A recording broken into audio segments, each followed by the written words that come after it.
What is up, everybody? Sean Sheehan back here with another edition of Let the Record Show. And this time I'm going to be talking about UFC 245, which goes down this weekend over in America. And I suppose it's one of the biggest cards of the year. We have 3 title fights and lots of more great fights on it. So if you've never seen this show before, it's basically a new show. I've only done one of them before, so this is the second one. So I'm not gonna do any analysis on this show. I'm not gonna talk about how they match up. I'm not gonna talk about what it means for the division. Nothing.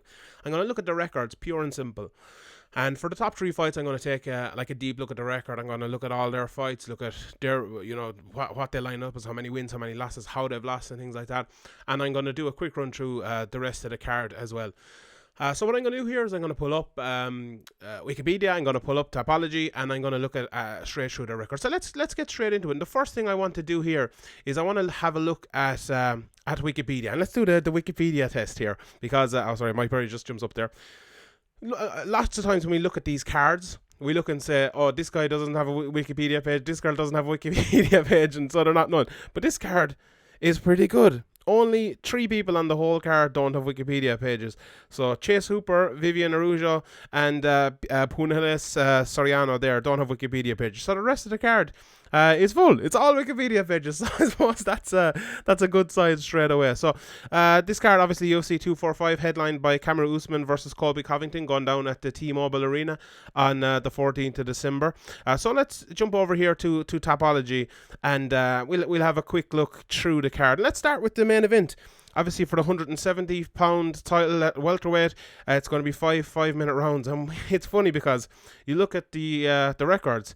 Kamaru Usman 15-1, Colby Covington 15-1. So obviously very similar there, virtually identical, as Mike Goldberg would say. And actually, before I get into this completely, let me just say, the last time I did this, there was a few people got onto me. It was like, he's not with that gym anymore. She's not with that gym anymore. Her record's different.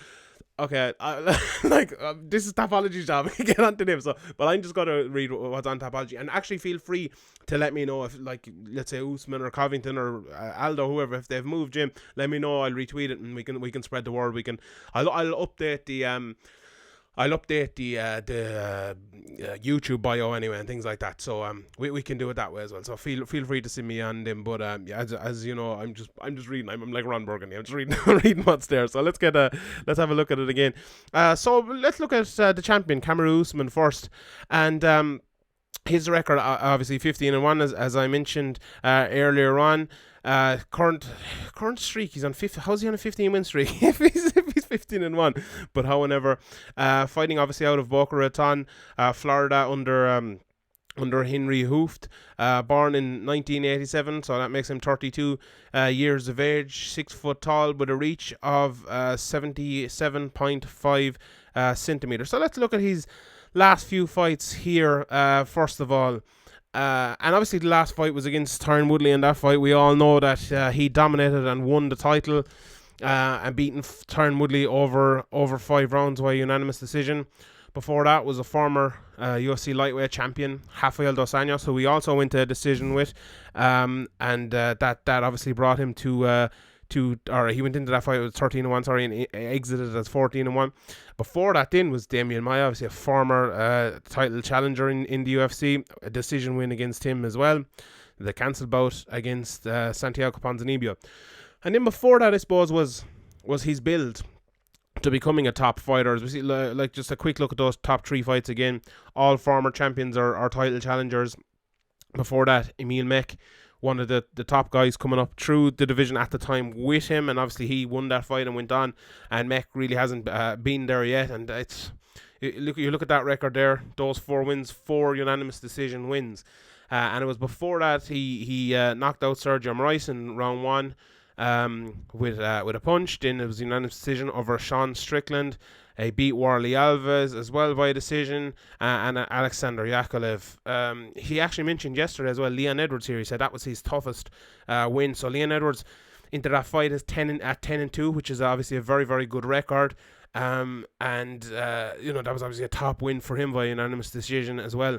Then in his UFC debut, he beat Haider Hassan, who entered as 6-1, and I think he was coming off that Ultimate Fighter show as well. So he won these 2 fights on the Ultimate Fighter show, and before that was his fights before the UFC, losing his first one to Jose Caceres even. So. This is it's obviously a very, very good record here for Kamaru Usman as we look at it straight away there, and I suppose moving back then and looking at Colby Covington's record here. We'll see. Sorry, wrong one there. Let me look at the other one. We'll see that he's a 15-1 record as well. And it's funny, the Jose Caceres. We'll just pop down here for a second. Jose Caceres, the one guy to beat Kamaru Usman. Colby Covington actually has a win over him. So Warlley Alves then, the one guy to beat Colby Covington. Kamaru Usman has a win over him. So that's an interesting thing. The same exact record, and they both beat the guy who's beaten the other guy. So that's pretty good. Let's look at Colby Covington's record the same way as we looked at Usman's. So he fought Robbie Lawler and beat him in his last fight. Just an unbelievable kind of beatdown in that fight, an unbelievable win via unanimous decision. He beat Rafael dos Anjos before that as well. If we look at that, that was 5-minute rounds as well for the interim welterweight championship. So Colby actually won the title in that, but the title was, I don't know, stripped the right word, but he lost the title anyway there at some stage along the way. Then he beat Damian Maia as well. So that's, the records are 15-1. They're very similar, but they're also similar in the fact that, okay, and you could maybe add Dong Hyun Kim into that as well. But we look at those top 3, former champion, former challenger, the exact same way Usman had it. So, Colby's record and Usman's record are the exact same, but they're very similar in terms of how they've actually worked out as well. So he's obviously win over Dong Hyun Kim as well via decision. Last 5 fights there, all via decision, very similar to Usman as well, beating Brian Barberena, who was noted at the time as being kind of the up-and-coming guy, or the guy who beat the up-and-coming guys even. Win over Max Griffin, Jonathan Munier. We saw that one loss to Warlley Alves, where he lost by guillotine. Mike Pyle, which is a very tough fight for someone intern to fight on 6-0, or intern fighting 7-0, sorry. That's a tough fight for him. We did Wagner Silva, Anying Wang in his UFC debut, and Jay Ellis, Jose Caceres, as we mentioned before that. So how many he did? 1, 2, 3, 4, 5, 6 wins before entering the UFC. So entered the UFC at 6-0. So a pretty good record all around there for Colby Covington. So what I'm going to do here now, I'll leave the other 2 title fights to last, and I'll just take a quick look through some of the cards on the fights on the way up. So the opening fight of the night, Soriano versus Bachata. Soriano 6-0, Bachata 11-2-1. So obviously Bachata has a big advantage in terms of experience, but obviously Soriano's coming in there undefeated at 185 pounds. We've Jessica, obviously a former title challenger at 14-7 against Viviane Araujo at 8-1 in the 125 pounds division over 3 5-minute rounds. So that should be a good fight. Obviously for Araujo, this is a big fight. If she could beat Jessica, a former title challenger, that would be huge for her. Brandon Moreno, one of the most fun guys in the UFC, fighting Kai Kara France, even the former part of the Ultimate Fighter show when they had that Champions one, I believe, at 125 pounds. So Fly Never Die, that should be a really, really fun fight. I really like both of those guys, and I as everyone probably knows, I'm a big fan of the flyweight division, so that should be fun. Daniel Timur against Chase Hooper in 145 pounds, 7-3 for Timur, 8-0-1 for Chase Hooper. So that's another fight there. Then Matt Brown comes back against Ben Saunders, 2 of the most experienced guys in the UFC right now, fighting at 170 pounds. Matt Brown 21-16-0. Ben Saunders 22-12-2. Obviously, we know Matt Brown. We saw what he did to Wonderboy back in the day. He's a gritty guy who was improved all the way. We saw that vicious elbow against Diego Sanchez, and Ben Saunders. We know I think he's only 2 omoplatas in UFC history, or something like that. Anyway, he's one of those records. So that should be That should be a really good fight as well. Ian Heinisch, obviously one of the big up-and-comers at 185 pounds, is fighting the tough Omari Akhmedov.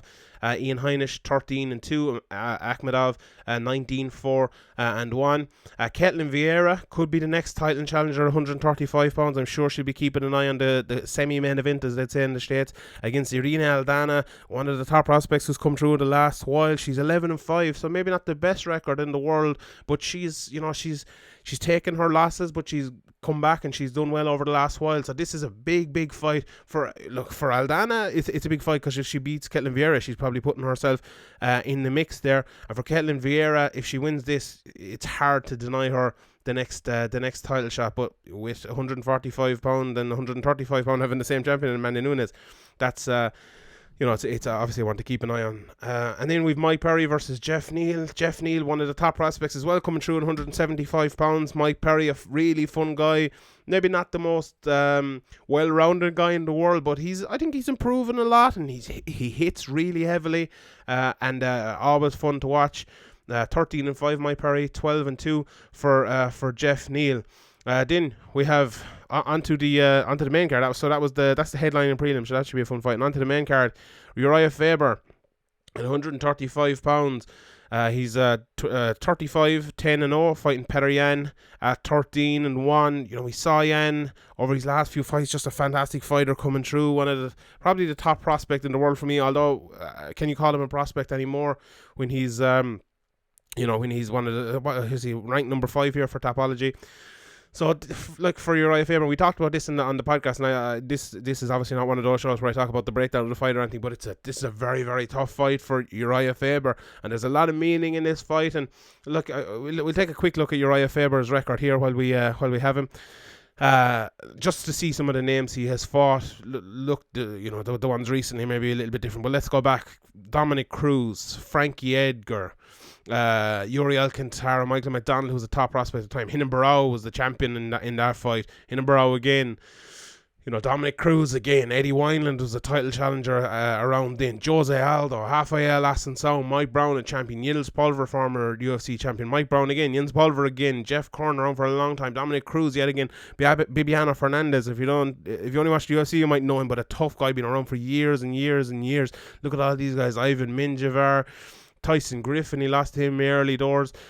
Just so like back in the day, look at his third fight, or what was it? Yeah, 3 fights in. His fourth fight, 17-8. He's fighting a guy who's 17-8. So that's all you need to know, I suppose, about Uriah Faber. And then a quick look at Petr Yan, 13-1. His last few fights in the UFC, fighting Jimmy Rivera, John Dodson. Those are 2 fights for what, your 5th and 6th fight in the UFC or something like that. Just a fantastic fighter, well-rounded. Lost to Magomedov when he was 12-0 when he entered the fight at 5-0. So, a really fantastic fighter, and 2, obviously, a very good record at 13-1. But Uriah Faber, 35-10, is one of the most experienced guys fighting in MMA today. So, absolutely fun fight there. And then we'll take a little bit of a closer look at the other 3. So we've Jose Aldo, obviously the former 2-time, I think, wasn't there? Or was it 3-time? 2-time anyway. UFC featherweight champion, fighting the former World Series of Fighting champion in Marlon Moraes. Similar enough records. Jose Aldo 28-5, Marlon Moraes 22-6-1. The big thing about this, obviously, at 135 pounds, Jose Aldo moving down, fighting over 3 rounds, which always is good for Jose Aldo, but we'll see how the weight suits him. Right, let's look at Aldo's record here. So obviously he fights out of Novo União, the famed gym over in Brazil, in Rio de Janeiro. 5'7" with a 70-inch reach. And let's look at his last few fights. Lost to Alexander Volkanovski, who we'll talk about more later on, in his last fight. And I believe, if I'm not mistaken, those were the only 3 rounds that were ever scored against Jose Aldo. Full rounds, like. So that's a bit crazy to think that. Before that, he had a lot. Obviously, we'll get to his title losses, but we'll look at him here. So he lost twice to Max Holloway in title fights, but then he came back and beat Jeremy Stevens with that first round knockout. Beat Hanato Moicano, second round knockout.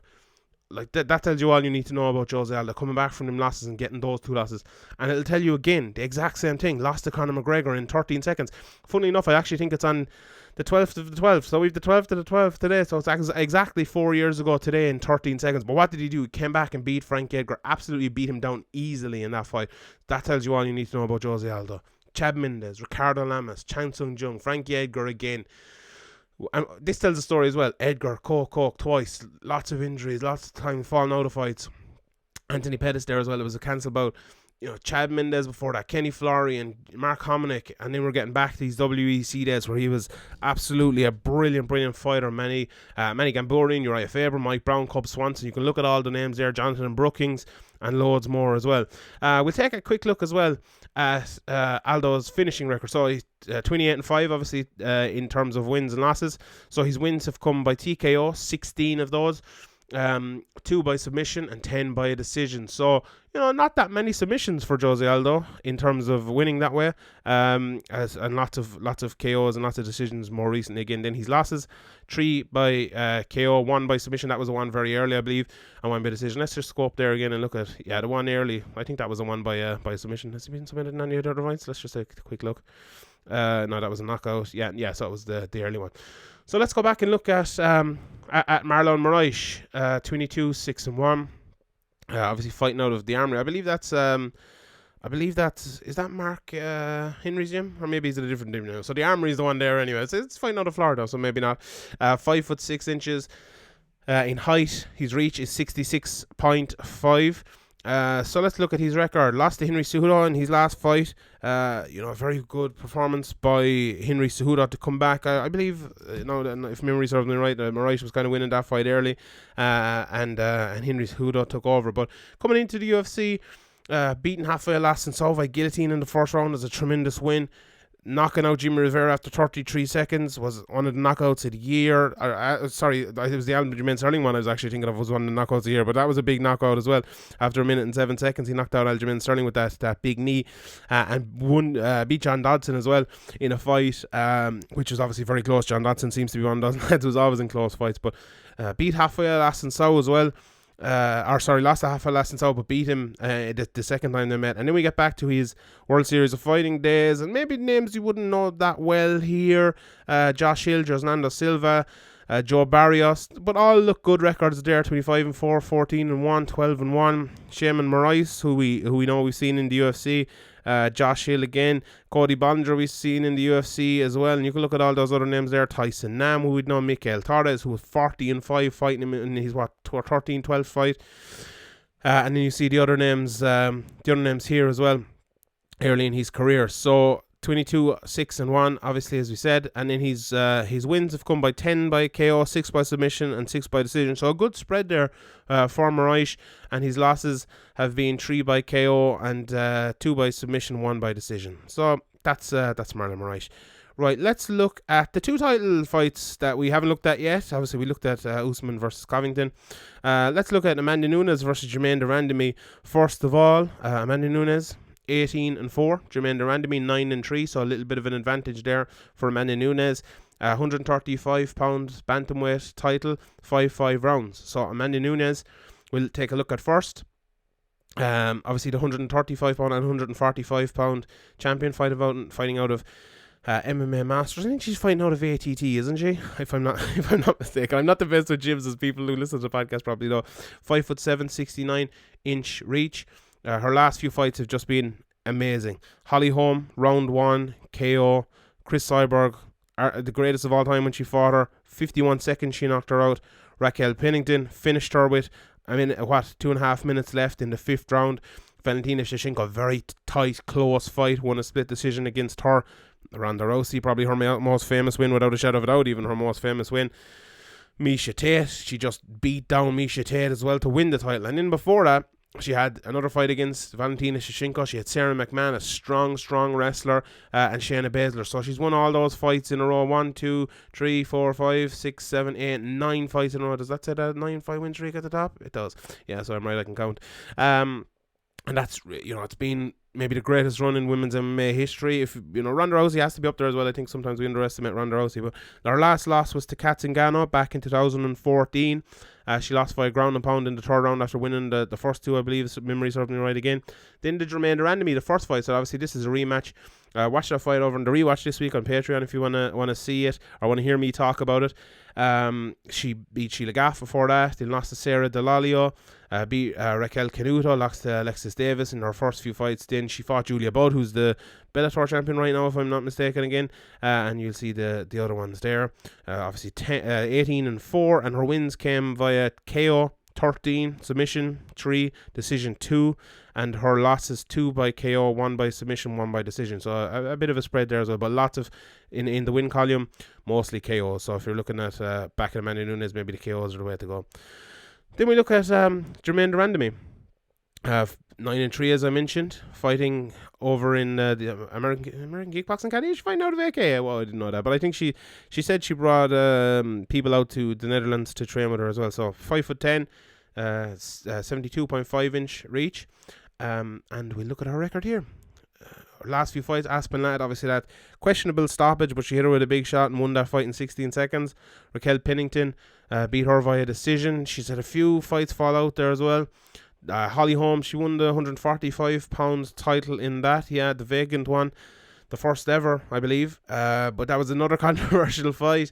She beat Anna Elmoz, Larissa Pacheco, then lost to Manny Nunes in the fight we mentioned earlier, beat Julie Kedzie in just her 6th fight, which is a tough fight for your 6th fight. Again, fought Julia Budd. So Julia Budd has gone through the wars here recently. So not the most fights there for Germain Durandamy. 9-3, only 12 fights is her 13th fight. So that's big. Her wins, none by submission, 4 by KO and 5 by decision. So take of that what you will.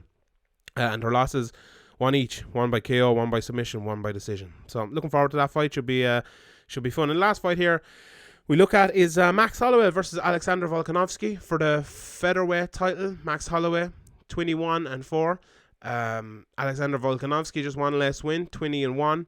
Obviously fighting over five rounds. Max Holloway we look at first, 21-4.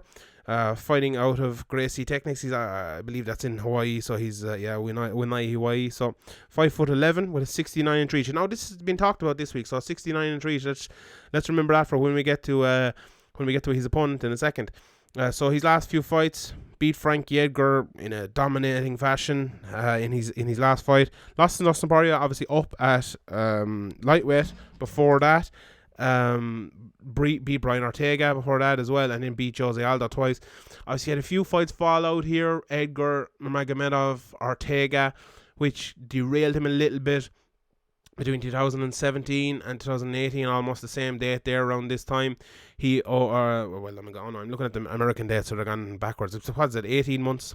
He only fought, or he didn't fight in 18 months there, so there was a long bit of a gap there between those fights. So that's that was a tough one for him. But he fought Jose Aldo again before that, fought Anthony Pettis, fought Ricardo Lamas, Jeremy Stevens. So this was like all these tough fights coming up to get towards the title. These are all tough, difficult fights. Charles Oliveira, you've seen what he's been doing recently. Look at Cub Swanson, Cole Miller. A lot of people, we're talking about him being a difficult fight for Conor McGregor early. Akira Corazani, Clay Collard. He mentioned Andre Fili's his toughest fight yesterday, Will Chubb. And then the Conor McGregor fight, which obviously everyone will remember that fight just because it's Conor McGregor. Then we have Dennis Bermudez. He's 2 losses there. He went on a long win streak between Conor McGregor and Dustin Poirier. So that was look at all these wins. Look at all these wins between McGregor and losing there to Dustin Poirier. So that's lots of success there. Beat Leonard Garcia, who we talked about yesterday as well. Justin Lawrence, Pat Schilling, lost to Poirier again, and then those were his early fights. A few amateur fights as well, which I didn't see for the other ones, but there you go. So 21-4 his wins. His wins came 10 by KO, only 2 by submission, and 9 by decision. So back to the KO and decision if we're going that way. And his losses, never been knocked out, 1 by submission and 3 by decision. So Alexander Volkanovski next, 20-1. And let's look at the reach here. So 69-3 from Max Holloway. Alexander Volkanovski, 71.5. So a longer reach, even though he's only 5'6", so a lot smaller. But I'm not a whatever the word would be, a fucking physiotherapist or a doctor. But I don't know why That is, but obviously he's fighting, his affiliation, I think he's fighting out of the same gym as Israel Adesanya, so that gym is doing very well. Head coach Eugene Behrman, so yeah, he's the head coach there, so a very, very good camp there over in the southern hemisphere.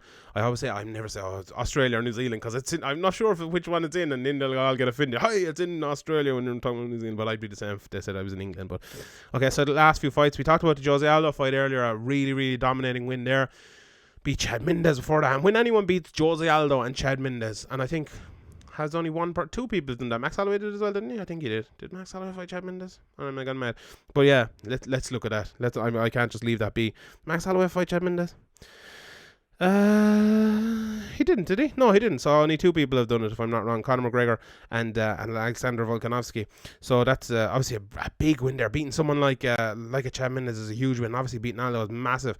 Tough fight. Darren Elkins is a tough fight as well. I don't think people realise how tough Darren Elkins is. Beat Jeremy Kennedy and Shane Young as well, guys, coming up before that. Jeremy Kennedy was 11-0 into that fight. 11-3 was Shane Young, so those were good wins there. Beat Hiroto and Yasuka in his opening 2 UFC fights. Obviously entering the UFC at 13-1 is a really good record. You can see all the guys he fought outside of the UFC. Dave Butt, look at that. But like all experienced guys there, if you look, 15-9-1, 6-3-1, 13-5, 2-2, 12-4-1 was his first loss when he was into the fight at 3-0. So there's no easy fights. Look at that the whole way up. His career 4-1 his second fight, 2-2 in his UFC debut. So there was no easy fights for Volkanovski the whole way, and I suppose that's how you get to where you go. So 20-1 for Volkanovski. His wins have come by 11 by KO, 3 by submission, 6 by decision, and his losses have been just the one by KO. So that loss obviously came in his fourth fight there against Corey Nelson, lost by head kick. So yeah, that's basically it. We'll take just a quick look at the fights again. So Usman versus Covington, Holloway versus Volkanovski, and Amanda Nunes versus Germain Durandamy. Your top 3, and the ones I tell you to look out for then maybe after that: Jose Aldo versus Marlon Moraes. Watch out for Peter Yan as well. If he beats Uriah Faber, it'll be big for him. Watch out for Ketlin Vieira. She could be next for a title shot. Matt Brown versus Saunders should be really fun, as should be the flyweight fight there. And yeah, that's about it. So really, really, really good card there. I'm looking forward to seeing it. And thank you very much for tuning in. If you want to follow me, I'm at Sean Sheehan BA. Over on Twitter, you can follow at SevereMMA as well, at SevereMMA Pod. If you want to listen to the podcast, it's up on all the podcast apps. And sign up for Patreon as well if you like this and like other sort of content. Patreon.com/SevereMMA Podcast. Give us a like, give us a subscribe, share it out, tell your friends, and see you all next time. Good luck.